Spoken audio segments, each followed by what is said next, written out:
میں اور اس ماہ ربیع الاول کے اندر جو بدعات و خرافات، ایک جو بدعت سب سے مشہور بدعت یعنی میلاد النبی جو ایک بدعت ہے جو رائج ہو چکی ہے، اس بدعت ایک متنازع مسئلہ ہے، اور اس متنازع مسئلہ کو ہم لے کر ہم رسول صلی اللہ علیہ وسلم کے دربار میں پہنچے، قرآن کی روشنی میں دیکھے کہ میلاد النبی کی حیثیت کیا ہے، شرعی حیثیت کیا ہے، میلاد النبی کا قرآن میں کیا اس کا ذکر ملتا ہے، حدیث کے اندر ذکر ملتا ہے، صحابہ کرام کی زندگی میں ذکر ملتا ہے، تو یقین جانیے ہم ضرور یہ پائیں گے کہ قرآن کریم کے اندر اس کا ذکر نہیں ملتا، اور نہ ہی حدیث کے اندر اس کا ذکر ملتا ہے، اور نہ ہی صحابہ کرام کی زندگی میں ذکر ملتا ہے کہ قرآن کے اندر اللہ تبارک و تعالیٰ نے میلاد النبی کو منانے کا، جشن منانے کا حکم دیا ہو، یا رسول اللہ صلی اللہ علیہ وسلم نے یہ حکم دیا کہ لوگوں تم میرے میلاد کا تم جشن منایا کرنا، اور نہ ہی صحابہ کرام نے کبھی اپنی زندگی میں میلاد منایا ہوگا، اور نہ ہی منایا ہے، اور نہ ہی تابعین جو ہے صحابہ کے بعد جو آنے والے لوگ تھے انہوں نے بھی کبھی میلاد نہیں منایا، اور نہ تابعین کے بعد تبع تابعین نے بنایا، اور اگر اس میلاد کو اگر منایا تو کب منایا؟ تو آئیے دیکھتے ہیں سلف صالحین نے لکھا ہے کہ 7ویں صدی کے اندر ابو سعید کوکبری بن ابو الحسن جس کی وفات غالباً 630 کے اندر ہے، انہوں نے سب سے پہلے، یہ اربل کا بادشاہ تھا، اس بادشاہ نے سب سے پہلے میلاد کو اللہ کے رسول صلی اللہ علیہ وسلم کو پیدائش کے طور پر منانے کے لیے سب سے پہلے انہوں نے اپنی محفل کے اندر لوگوں کو جمع کیا، اور لوگوں کو جمع کر کے اس کے اندر کس طریقے سے اس بادشاہ نے منایا تھا، ابو سعید کوکبری نے کس طریقے سے منایا تھا۔ دیکھیے کہ انہوں نے ناچنے والے لوگوں کو بلایا، عورتوں کو بلا کر انہوں نے ناچ گانے کا رنگین محفل سجایا، اور اس رنگین محفل میں انہوں نے ناچ کرایا۔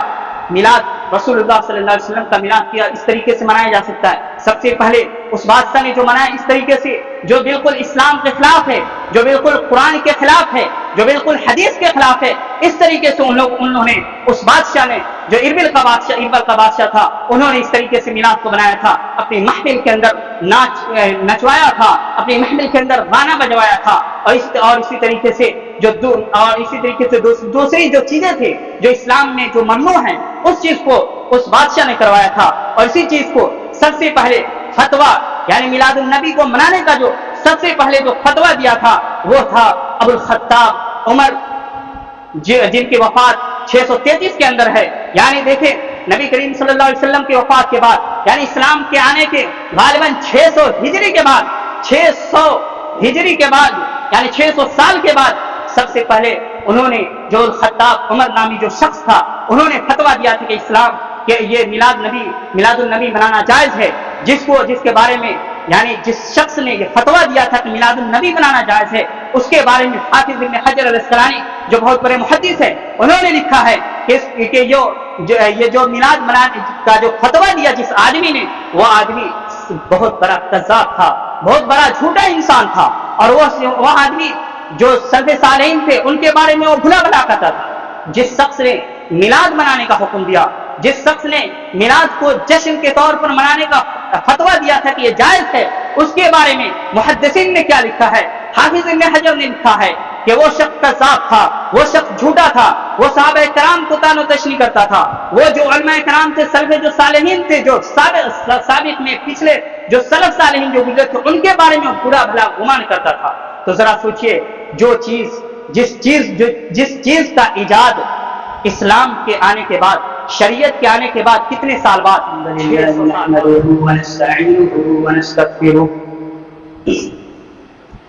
ونعوذ بالله من شرور أنفسنا ومن سيئات أعمالنا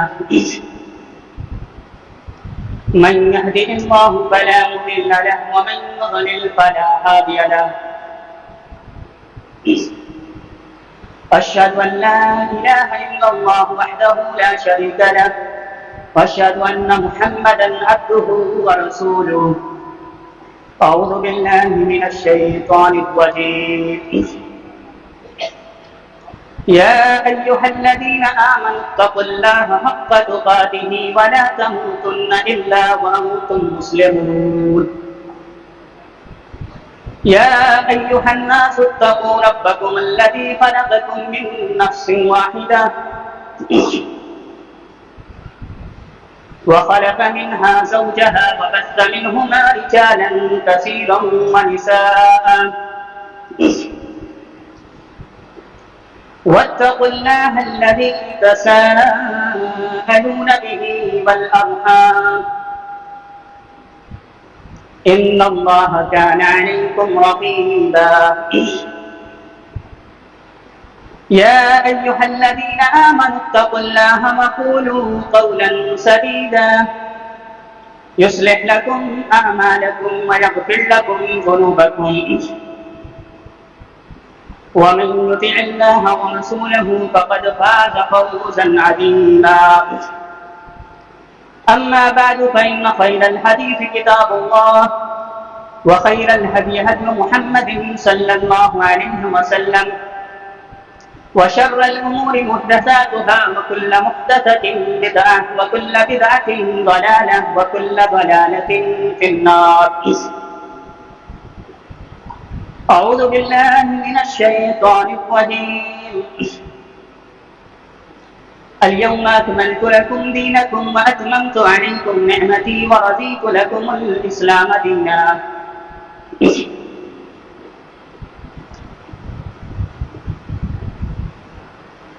حاضرین جمعہ،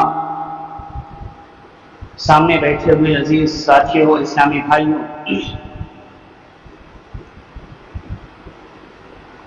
ربیع الاول کا مہینہ چل رہا ہے۔ اس مہینے کے اندر بہت سارے بدعات و خرافات انجام دیے جاتے ہیں، تو ان بدعات و خرافات کے بارے میں ہم قرآن و حدیث کی روشنی میں جاننے کی کوشش کریں گے۔ اللہ تبارک و تعالی نے قرآن مجید کے اندر ارشاد فرمایا کہ وَمَن يُطِعِ اللَّهَ وَرَسُولَهُ يُدْخِلْهُ جَنَّاتٍ تَجْرِي، کہ جو اللہ اور اس کے رسول کی اطاعت کرتا ہے، فرما برداری کرتا ہے، تو اللہ تبارک و تعالی اللہ کی اطاعت اور رسول کی اطاعت کرنے کے بدلے اللہ تعالیٰ اس کو جنت کے اندر داخل کرتا ہے۔ یدخلہ جنات تجری من تحتها الانہار خالدین فیہا، ایسی جنت کے اندر اللہ رب العالمین داخل کرتا ہے جس کے نیچے نہریں جاری ہیں اور اس میں اللہ رب العالمین ہمیشہ ہمیشہ رہے گا۔ اسی کے آگے اللہ رب العالمین نے یہ ارشاد فرمایا وَمَن يَعْصِ اللَّهَ وَرَسُولَهُ، کہ جو اللہ اور اس کے رسول کی نافرمانی کرے گا، وَيَتَعَدَّ حُدُودَهُ، اور جو حدود ہے اللہ کے جو حدود بیان اللہ رب العالمین نے اسلام کے اندر بیان کیا ہے، ان حدود کو جو کراس کر جائے گا، پار کر جائے گا، جو اللہ کی نافرمانی کرے گا، رسول کی نافرمانی کرے گا، تو اللہ تبارک و تعالیٰ اس کو یدخلہ نارا، جہنم کے اندر داخل کرے گا۔ اسی طریقے سے اللہ رب العالمین نے وَمَن يُطِعِ اللَّهَ وَرَسُولَهُ فَقَدْ فَازَ فَوْزًا عَظِيمًا کہا کہ جو اللہ اور اس کے رسول کی اطاعت کرے گا اس کو اللہ رب العالمین کامیابی دے گا۔ یعنی کامیاب ہونے کے لیے اللہ اور اس کے رسول کی اطاعت ضروری ہے۔ تو سوال یہ ہے کہ اللہ اور اس کے رسول کی اطاعت کیسے کرنی ہے، اللہ کی اتباع کیسے کرنی ہے، اللہ کی پیروی کیسے کرنی ہے؟ تو اللہ کی اتباع، اللہ کی اطاعت اس طریقے سے ہوگا کہ ہم قرآن پاک کو پڑھ کر، قرآن کریم کو سمجھ کر، قرآن کے اندر جو اللہ تبارک و تعالیٰ نے حکم دیا ان حکم کو پالن کر کے، ان حکم کو کی اتباع کر کے ہم کامیاب ہو سکتے ہیں۔ اور رسول کی اتباع کیسے ہوگا؟ تو رسول کی اتباع اس طریقے سے ہوگا کہ رسول اکرم صلی اللہ علیہ وسلم نے حدیث کے اندر جو بیان کیا، جو انہوں نے اپنے افعال کے ذریعہ کیا ہے، جو انہوں نے اپنے اقوال کے ذریعہ لوگوں کو بتایا ہے، اس پر عمل کر کے ایک انسان اللہ کی اطاعت کر سکتا ہے، اس کے رسول کی اطاعت کر سکتا ہے۔ اور اللہ کی اطاعت جو نہیں کرے گا، رسول کی اطاعت نہیں کرے گا، یعنی اللہ کے قول سے الگ ہٹ کر کوئی دوسرے قول کی اتباع کرے گا، اگر کوئی رسول کی حدیث کی اتباع نہ کر کے دوسرے کسی انسان کے قول کی اتباع کرے گا، تو وہ شخص، ایسا انسان کامیاب نہیں ہو سکتا، بلکہ وہ شخص اللہ اور اس کے رسول کی نافرمانی کرے گا اور ان کی نافرمانی کے بدلے اللہ تبارک و تعالیٰ جہنم کے اندر داخل کرے گا۔ تو اللہ کے اور اس کے رسول کی اتباع کرنے میں ہمیں کن لوگوں کو آئیڈیل ماننا چاہیے، ہمیں کن لوگوں کو اپنا نمونہ ماننا چاہیے، اور کن لوگوں کی زندگی کو دیکھ کر ہمیں اپنے آپ کو اس راستے پر چلنا چاہیے۔ تو ہم نے پچھلے خطبہ جمعہ میں بتایا تھا کہ صحابہ کرام کے طریقے پر چل کر ہم کامیاب ہو سکتے ہیں، اور جیسا کہ اللہ کے رسول صلی اللہ علیہ وسلم نے بیان فرمایا کہ خیر القرون قرنی ثم الذین یلونہم ثم الذین یلونہم، کہ سب سے بہتر زمانہ جو تھا وہ اللہ کے رسول نے بیان فرمایا ہے کہ سب سے بہتر زمانہ میرا زمانہ ہے، اور پھر میرے بعد آنے والے، یعنی سب سے بہتر زمانہ اللہ کے رسول صلی اللہ علیہ وسلم کا زمانہ جس میں صحابہ کرام تھے، پھر صحابہ کے بعد تابعین کا زمانہ بہتر تھا، پھر تابعین کے بعد تبع تابعین کا زمانہ بہتر تھا، پھر ان کے بعد جو آنے والے زمانہ تھا وہ زمانہ بہتر تھا۔ تو ہمارے اوپر یہ واجب ہے کہ ہم اگر اتباع کریں تو سب سے پہلے ہم نبی کریم صلی اللہ علیہ وسلم کی اتباع کریں، اور نبی کی اتباع کے بعد ہم صحابہ کرام کو آئیڈیل مانتے ہوئے، صحابہ کرام کو نمونہ مانتے ہوئے، ہم صحابہ کرام کی زندگی کو دیکھتے ہوئے، ہم صحابہ کرام کی زندگی کو دیکھتے ہوئے ہم عمل کریں کہ صحابہ کرام نے قرآن کو کس طریقے سے سمجھ کر عمل کیا تھا، اور حدیث کو کس طریقے سے سمجھ کر انہیں صحابہ کرام نے عمل کیا تھا، تابعین نے کس طریقے سے قرآن کو سمجھا تھا، تابعین نے کس طریقے سے حدیث کو سمجھا تھا، اور تبع تابعین نے کس طریقے سے قرآن کو سمجھا، کس طریقے سے حدیث کو سمجھا، اس طریقے سے ہم عمل کر کے ہم کامیاب ہو سکتے ہیں اور اللہ اس کے رسول کی اطاعت کر سکتے ہیں۔ اللہ تبارک و تعالیٰ نے دوسری جگہ ارشاد فرمایا، یا ایھا الذین آمنوا، اے ایمان والو، اطیعوا اللہ واطیعوا الرسول، تم اللہ کی اطاعت کرو اور رسول کی اطاعت کرو، واولی الامر، اور جو صاحب معاملہ ہے، جو عمرہ ہے، ان کی اتباع کرو۔ پھر اللہ تبارک و تعالیٰ نے آگے ارشاد فرمایا، فَإِن تَنَازَعْتُمْ فِي شَيْءٍ فَرُدُّوهُ إِلَى اللَّهِ وَالرَّسُولِ، کہ اگر تم کسی معاملے میں، اگر تم کسی چیز میں اختلاف پاتے ہو، کسی چیز میں اگر تم اختلاف پا جاتے ہو، اختلاف کرنے لگتے ہو آپس میں، تو تم لوگ اللہ کی طرف رجوع کرو، اس کے رسول کی طرف رجوع کرو۔ تو سامعین کرام، اور جب ہم اللہ اور اس کے رسول کی طرف رجوع کریں گے تب جا کر ہم کامیاب ہوں گے۔ اور آج کے اس زمانے میں، اس ماحول میں، اور اس ماہ ربیع الاول کے اندر جو بدعات و خرافات، ایک جو بدعت سب سے مشہور بدعت یعنی میلاد النبی، جو ایک بدعت ہے جو رائج ہو چکی ہے، اس بدعت ایک متنازع مسئلہ ہے، اور اس متنازع مسئلہ کو ہم لے کر ہم رسول صلی اللہ علیہ وسلم کے دربار میں پہنچے، قرآن کی روشنی میں دیکھے کہ میلاد النبی کی حیثیت کیا ہے، شرعی حیثیت کیا ہے، میلاد النبی کا قرآن میں کیا اس کا ذکر ملتا ہے، حدیث کے اندر ذکر ملتا ہے، صحابہ کرام کی زندگی میں ذکر ملتا ہے، تو یقین جانیے ہم ضرور یہ پائیں گے کہ قرآن کریم کے اندر اس کا ذکر نہیں ملتا، اور نہ ہی حدیث کے اندر اس کا ذکر ملتا ہے، اور نہ ہی صحابہ کرام کی زندگی میں ذکر ملتا ہے کہ قرآن کے اندر اللہ تبارک و تعالیٰ نے میلاد النبی کو منانے کا، جشن منانے کا حکم دیا ہو، یا رسول اللہ صلی اللہ علیہ وسلم نے یہ حکم دیا کہ اے لوگوں تم میرے میلاد کا تم جشن منایا کرنا، اور نہ ہی صحابہ کرام نے کبھی اپنی زندگی میں میلاد منایا ہوگا، اور نہ ہی منایا ہے، اور نہ ہی تابعین جو ہے صحابہ کے بعد جو آنے والے لوگ تھے انہوں نے بھی کبھی میلاد نہیں منایا، اور نہ تابعین کے بعد تبع تابعین نے بنایا۔ اور اگر اس میلاد کو اگر منایا تو کب منایا؟ تو آئیے دیکھتے ہیں، سلف صالحین نے لکھا ہے کہ 7ویں صدی کے اندر ابو سعید کوکبری بن ابو الحسن، جس کی وفات غالباً 630 کے اندر ہے، انہوں نے سب سے پہلے، یہ اربل کا بادشاہ تھا، اس بادشاہ نے سب سے پہلے میلاد کو اللہ کے رسول صلی اللہ علیہ وسلم کو پیدائش کے طور پر منانے کے لیے سب سے پہلے انہوں نے اپنی محفل کے اندر لوگوں کو جمع کیا، اور لوگوں کو جمع کر کے اس کے اندر کس طریقے سے اس بادشاہ نے منایا تھا، ابو سعید کوکبری نے کس طریقے سے منایا تھا۔ دیکھیے کہ اس میں انہوں نے ناچنے والے لوگوں کو بلایا، عورتوں کو بلا کر انہوں نے ناچ گانے کا رنگین محفل سجایا، اور اس رنگین محفل میں انہوں نے ناچ کرایا۔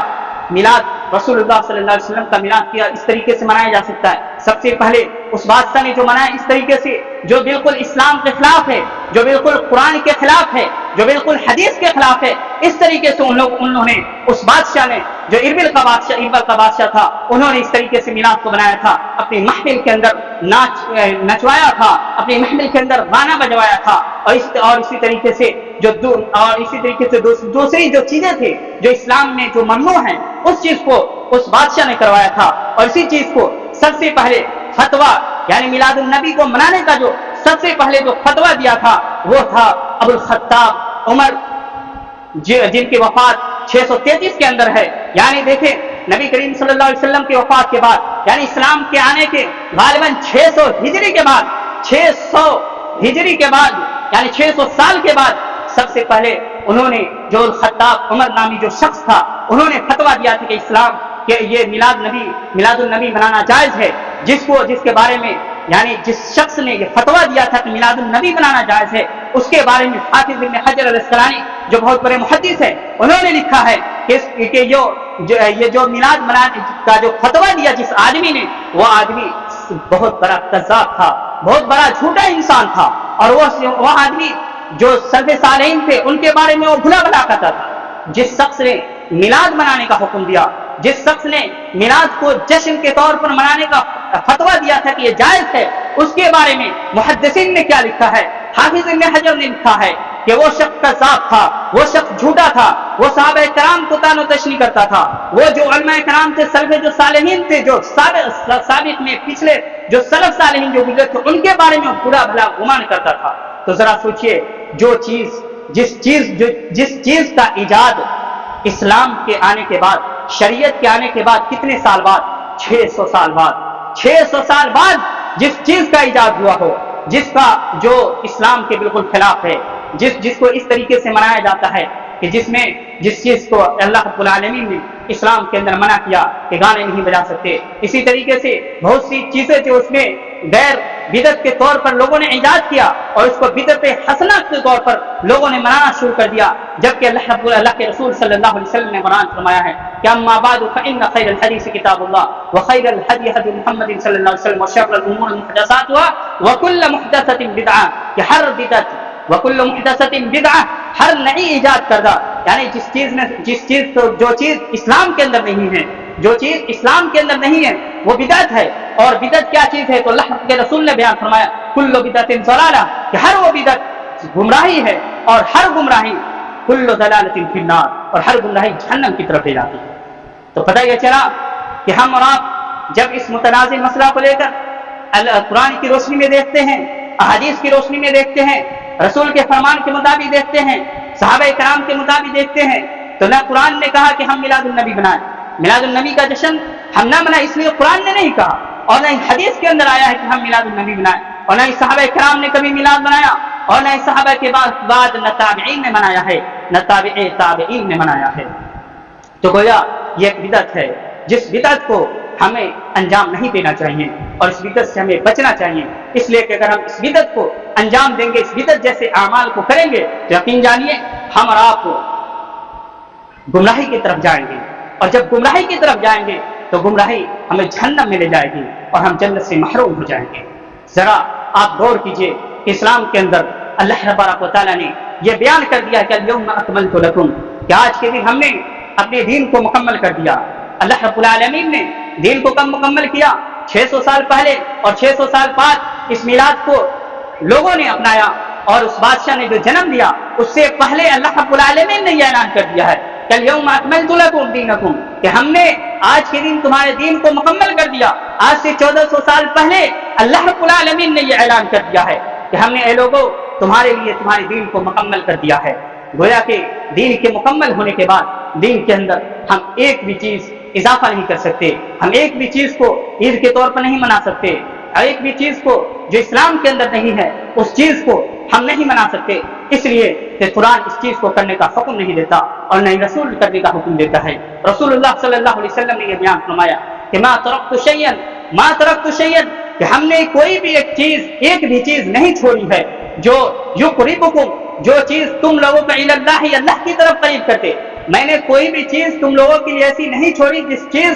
چیز کو کرنے سے وہ چیز یعنی تم کو اللہ تبارک و تعالیٰ کے قریب لے جائے، اس اعمال کو کرنے کا میں نے حکم دے دیا ہے، اور ایک بھی چیز ایسی نہیں چھوڑی ہے جس کو تم کرتے اور تم اللہ کے قریب ہو جاتے اور جہنم سے بچ جاتے، وَيُبْعِدُكُمْ عَنِ النَّارِ، اور وہ چیز تمہیں جہنم سے بچا لیتا۔ بلکہ اللہ کے رسول صلی اللہ علیہ وسلم کے کہنے کا مطلب یہ تھا کہ اس دنیا کے اندر جتنے بھی اچھے اعمال تھے، جو بھی اچھے اعمال ہیں، یعنی رسول کی اتباع، اللہ کی اتباع جس چیز سے کرنی چاہیے، اس تمام چیزوں کو اللہ تبارک و تعالیٰ نے بیان کر دیا۔ رسول اللہ صلی اللہ علیہ وسلم نے ان چیزوں کی طرف ہمیں رہنمائی کر دی ہے کہ ہم ان چیزوں کو کر کے، ہم ان چیزوں کو بجا لا کر ہم اللہ کی اتباع کر سکتے ہیں، جنت کے اندر داخل ہو سکتے ہیں۔ اللہ کے رسول صلی اللہ علیہ وسلم نے ان تمام چیزوں کے بارے میں ہمیں یہ بیان کر دیا ہے کہ کن چیزوں کو کرنا ہے اور کن چیزوں کو نہیں کرنا ہے، اور اللہ رب العالمین نے تو ایک جگہ یہ بھی ارشاد فرمایا ہے کہ فَخَلَفَ مِن بَعْدِهِمْ خَلْفٌ أَضَاعُوا الصَّلَاةَ وَاتَّبَعُوا الشَّهَوَاتِ، کہ جو صحابہ کے بعد ہے، یعنی جو صحابہ کے بعد لوگ آنے والے ہیں، ان کی ان کے بارے میں اللہ رب العالمین نے کیا کہا ہے کہ صحابہ کے بعد، تابعین کے بعد جو لوگ آنے والے ہیں ان میں سے جو جماعتیں ہوں گی وہ جماعت نماز کو چھوڑنے والی اور واتبعوا الشہوات، اپنی شہوات کی، اپنے خواہش نفس کی پیروی کرنے والی جماعت ہوگی. یعنی صحابہ کے بعد جو جماعت آنے والی ہوگی ان میں اکثریت کی جو جماعت ہوگی وہ اپنے خواہشات نفس کی پیروی کرنے والی اور نماز چھوڑنے والی، دو چیزوں کا ذکر کیا ہے. تو ذرا غور کیجئے کہ جو واتبعوا الشہوات ہے، جو اپنے خواہشات نفس کی پیروی کرنے والے ہیں، انہوں نے اس چیز کو یعنی میلاد النبی کو جو ایجاد کیا، اور جو جھوٹا انسان تھا جو سلف صالحین کے بارے میں برا بھلا کہتا تھا، اس کی بات کو یعنی گویا وہ اپنے خواہشات نفس کی پیروی کرنے والا تھا، اور ایسے انسان کی بات کو ہم نہیں مان سکتے. ہم انہی باتوں پر اپنے اللہ رب العالمین سے دعا کرتے ہیں کہ اللہ تبارک و تعالی ہمیں بدعت جیسے قبیح فعل سے بچا. اے امین. اے اللہ تبارک و تعالی ہمیں اچھے اعمال کرنے کی توفیق دے، ہمیں پکا سچا نمازی بنا دے. اے اللہ ہم جو بھی عبادتیں کرتے ہیں اللہ تو ہماری عبادتوں کو قبول فرما. آمین. وآخر دعوانا ان الحمد للہ نحمده ونستعینه ونستغفره ونعوذ بالله من شرور انفسنا ومن سيئات اعمالنا، من يهده الله فلا مضل له ومن يضلل فلا هادي له. أشهد أن لا إله إلا الله وحده لا شريك له وأشهد أن محمدا عبده ورسوله. إن الله وملائكته يصلون على النبي يا أيها الذين آمنوا صلوا عليه وسلموا تسليما. اللهم صل على محمد وعلى آل محمد كما صليت على إبراهيم وعلى آل إبراهيم إنك حميد مجيد. اللهم بارك على محمد وعلى آل محمد كما باركت على إبراهيم وعلى آل إبراهيم إنك حميد مجيد. عباد الله رحمكم الله، إن الله يأمر بالعدل والإحسان وإيتاء ذي القربى وينهى عن الفحشاء والمنكر والبغي يعظكم لعلكم تذكرون. اذكروا الله يذكركم وادعوه يستجب لكم ولذكر الله تعالى أعلى وأولى وأكبر.